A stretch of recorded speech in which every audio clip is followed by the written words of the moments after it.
Okay, I'm going to walk you guys through the solutions for the practice test. So let's just start here with problem number 1. I've got a print version of what you should see on your screen. So conceptual question. Consider a deer that runs from point A to point B. The distance the deer runs can be greater than the magnitude of its displacement, but the magnitude of the displacement can never be greater than the distance it runs. The point they're trying to ask you here basically is checking to see if you understand the difference between distance and displacement. So let's say here's my deer. No, I'm not going to draw the deer, but he starts here and he ends over here, point A, point B, but maybe he kind of runs a zigzag like this. If I were to measure this line, that would be the distance that the deer had run. But of course the displacement is this difference here. The two are not the same. So let's see what the distance a deer runs can be greater than the magnitude of its displacement. Well, that's definitely true. The distance can definitely be greater, but the magnitude of the displacement can never be greater than the distance it runs. And you can see from the sketch that that would be obvious.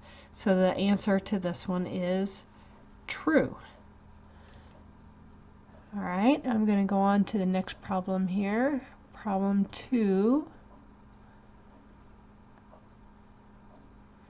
which is conceptual problem 5. That's on the next page. So let me turn to that.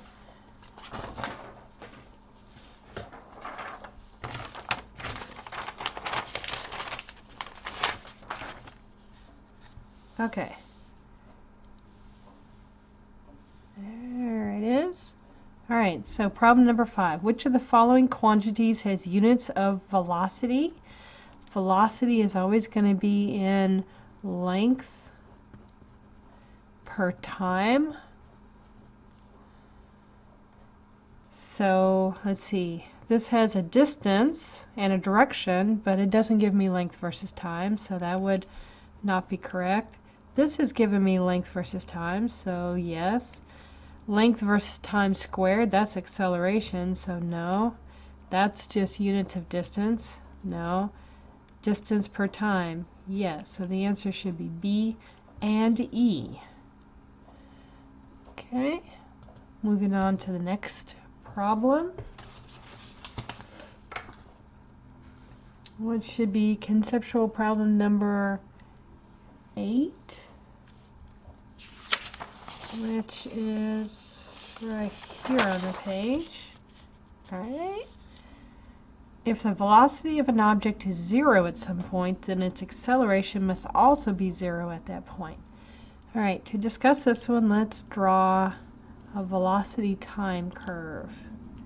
Here's my velocity, here's my time. So they're saying if the velocity is 0, that means at some point the velocity is crossing the curve. So maybe I have a free fall and the velocity goes like this. Starts at some value, goes to 0. That would be like the problem where you have the ball, you throw it up, you throw it back down. So up here the velocity is 0. But is the acceleration equal to 0? No, because remember, acceleration is the slope of the line, which is the same as change in velocity over change in time.